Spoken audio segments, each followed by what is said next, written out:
Iranian President Ebrahim Raisi is on a three-day visit to Pakistan. This is the first overseas trip by the Iranian president since his country launched a massive airstrike against Israel in retaliation for Israeli strikes in Damascus. The visit is being seen as an effort by Tehran to secure regional support as Iran's conflict with Israel in the Middle East deepens. Iranian President Ebrahim Raisi receives a warm welcome in Pakistan. Raisi sees Pakistan as an important regional ally and wants to strengthen ties. Our connection with the brotherly and friendly country of Pakistan is not limited to us being neighbours. We have historic relations and we have deeply rooted faith-related connections between our two countries. The visit also signals the two are resetting their relations. Iran carried out an airstrike on a Pakistani border town in January, saying it was targeting militants. Pakistan responded with strikes on Iranian territory. But Raisi's visit indicates Iran's conflict with Israel is changing the calculus. In the face of growing Western hostility, Iran is looking to build a closer alliance with its neighbor. A neighbor where people largely support Iran, championing the Palestinian cause.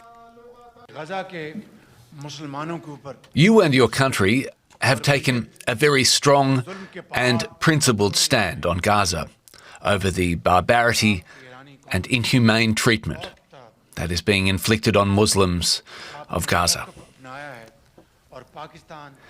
Pakistan also stands with our Palestinian brothers and sisters in Gaza. Pakistan has been going through a political and economic crisis. It needs Western allies, but also hopes to expand trade ties with Iran, which have been limited by US sanctions. All right, for morning, I'm joined here at the big table by my colleague Binish Javed. Binish, let's talk about what this visit means. How is Raisi's visit, how is it being seen in Pakistan, considering you've got the backdrop of this conflict with Israel? Brent, especially when we consider the Israel and Iran conflict, largely this visit in Pakistan is seen positively. Pakistanis generally are pro-Palestinian. And I'll give you an example. For example, when Iran attacked Israel, Pakistani social media was full of praises for Iran.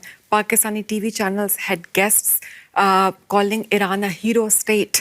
And therefore, generally, because Pakistanis are pro-Palestinian in this conflict, their sentiments are more towards Iran. And generally, Pakistani government is also giving this visit huge importance. Raisi is not only visiting Islamabad, he's going to Lahore, he's going to Karachi, and Pakistani state is giving him a VIP protocol.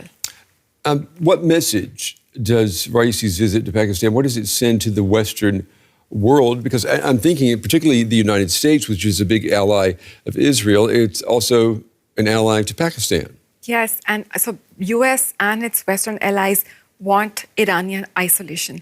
And therefore, with this visit, Raisi is giving the message that he still has friends in the region. But for Pakistan, it's an incredibly difficult choice because Pakistan wants a peaceful neighborhood. Pakistan already has strained relations with India, with Afghanistan. It cannot have another foe in the neighborhood. But at the same time, Pakistan doesn't want to make its Western allies angry. And because Pakistan is going through an economic crisis, it is trying to seek funding from the IMF, so it needs Western support. And therefore, what's interesting is that we see that Pakistan's criticism of Israel in this conflict has been very mild and contained as compared to previous Pakistani governments or as compared to other Muslim countries like Malaysia and Indonesia. So at the end of the day, what are these two countries trying to do? Are they trying to shore up bilateral support, and at the same time, are they trying to minimize, I guess, any damage beyond their borders? So Iran definitely is seeking diplomatic support from Pakistan. Pakistan has eyes on gas reserves of Iran. Iran has the second highest gas reserves in the world after Russia, and Pakistan desperately needs energy to bring its economy back on track. Pakistan would like to see progress on the multi-billion Iran-Pakistan gas pipeline project, which has long been delayed due to US sanctions. So Pakistan would try to maneuver to get that project starting again.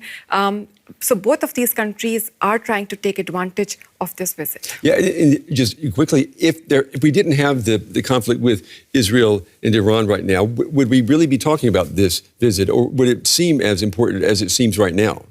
Internationally, the trip seems is seen as important because of this current conflict between Israel and Iran. But as I've mentioned, it is very important for Pakistan to have good relations with Iran, not only because it wants a peaceful neighborhood, but also Pakistan has 10 to 15% of Shia population. Yeah. And Pakistan doesn't want a proxy war happening in Pakistan between Saudi Arabia and Iran. And therefore, Pakistan tries to have good relations with Sunni majority Saudi Arabia and Shia majority Iran. Yeah, exactly. There are lots of fingers, lots of directions there.